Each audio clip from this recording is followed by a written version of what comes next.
Hello, my name's Jake from Firestorm Games. I'm here today with another Tabletop Spotlight. Today we're going to be looking at Overdrive. This is a miniatures-based game. It's set in the sporting universe of Dreadball by Mantic Games.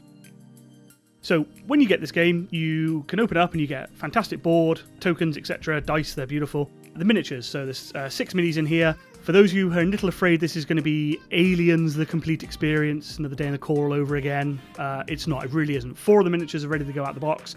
2 require a tiny bit of gluing. Literally, this took me 10 minutes. So yes, if you're not a crazy hobbyist and you're worried there's tons of work to do here, there really isn't. This is very simple to get glued together and ready to play very quickly.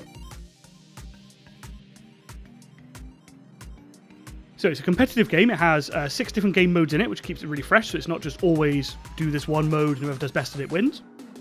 It's got a tug of war score mechanic, which I love. I'll come to it a little bit later, but yeah, it's one of the bits I really love about this game. So when you start, you draft your players. Again, this keeps it from being the usual problem with war games, miniature games, skirmish games, where you bring your list, they bring their list, and we find out who's got the best list and who can pilot it the best.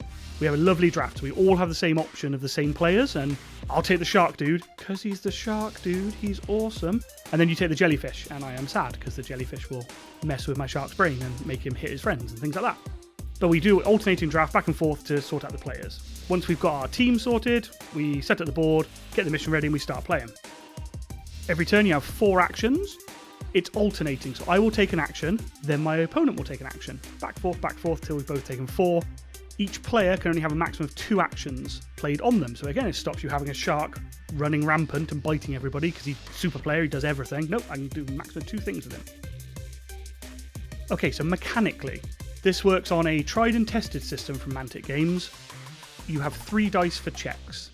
Anytime you get pluses or minuses to the check, so if it's harder for you and there's a penalty, you reduce the amount of dice you take. If you're very good at it or you have an advantage, for example, you're going to run into somebody and hit them, you get an extra dice if you run and hit them with momentum as opposed to stand still and hit them. You add to the amount of dice in the pool, so it stops you getting to this 2-up re-rollable save situation in many other games. Cough, 40k. The stats are very clear and very simple. There's these cards for every player. On the front side is everything you need to play with them during the game. On the other side is their special overdrive ability. Each person gets to trigger 1 of these per rush. So per 4 actions per player, 1 of your players will get to do an overdrive ability. But they're all there, summarized really nicely. Target number, so roll dice, however many successes you get. Opposed checks, you check, I'm attacking you, so I got 4 hits.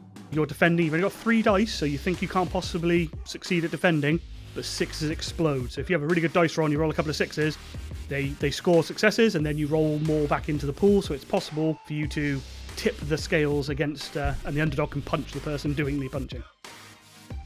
Aside from that, it's very much like other sport games. For movement, you move the amount of hexes you've got on your stat, and you can push your luck to go a bit further. You do a check, if you fail, you do fall on your face a little bit and take a bit of damage, end your movement, but you can do that. You can have your slower characters taking chances, trying to get further up the board when they need to.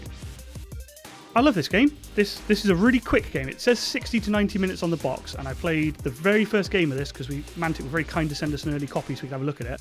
I played with my wife, who is a role player and a board gamer, not a miniature gamer, not a war gamer. But I said, no, this is more of a miniatures game, more of a sport game, more like a board game than your classic 40k Sigmar, etc. So she said, go on, I'll give it a try. And we really enjoyed it. We played our first game in an hour. That included all our rules explanation and us fumbling through the rules a little bit because it's our first game. And I immediately thought she'd go like, yeah, it's all right. But nope, we are playing the game here. Let's try again. Let's mix up the players. She had Jellyfish and Squidface. They have proper names, but you know, Jellyfish and Squidface. And she was running control all over my board. I ended up hitting hard, but being pushed out the way, being pushed out of score zones, being pushed and pulled all over the place. So it was really, really cool. So immediately I wanted to try the jellyfish next game, and she very unkindly took the shark away from me. Very sad about this. But that's a sign of a good game. You play a game and you want to play another one straight away. You want to try new tactics, new strategies. And that's what this game is full of. Loads of different options. Are you going to play Bruiser? Are you going to try and beat the living daylights out of your opponent, push them off score zones, knock them out because you get a bonus point every time you knock somebody out?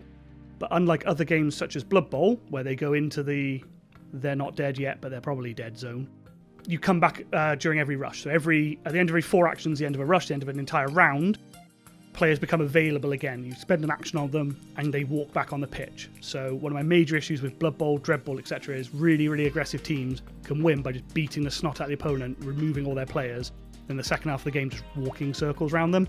This game addresses that by allowing your players to come back on the board. So knocking somebody out gives you a point, gives you a tactical advantage for a turn, but you better capitalise on it because they'll be back ready to fight next turn. Turns themselves very quick. The draft at the beginning keeps it fresh. I can't wait for Mantic to give us more players. 6 in the box is great, but I want more. And that's, again, a sign of a good game. I want more options, more. I want a mecha dragon. I think there's a mecha dragon. And a giant mecha rat mother is coming for this. I've only seen the artwork. Quite excited. But yeah, there's some cool minis coming for this. And Mantic Games very much seem happy to have tongue-in-cheek and put some fun stuff out for this. Final bit I want to discuss is the tug-of-war mechanic for scoring. So I've played far too many games where you can get a massive advantage and your opponent can't pull back into it. So how do you address that? Well, this is tug-of-war. So every time you score points, you go up. Every time I score points, I pull you back. And then if I manage to score more, then we go from 0 to plus for me. But if anybody ever gets to +8, they win the game immediately. So sometimes you have to make rough decisions to pull at least a couple of points back so they can't get too far ahead. But this back and forth really, really works. It's a lot better than, I don't know, a 16-14 victory for me. This tug-of-war where somebody wins 1-0, that actually feels like you have fought all the way through with each other to get a result. And league play, it matters loads because your sponsors might not be that happy that you're not putting on big performances. Other sponsors are very happy with there to be a very strong defense, etc., etc. We're taking pre-orders for it now. It'll be in stock very soon. Mantic Games are shipping as I'm recording this. So yeah, please check out the links in the description below. Get a pre-order in with us, or if you're watching this at a later date, it's probably in stock now at firestormgames.co.uk.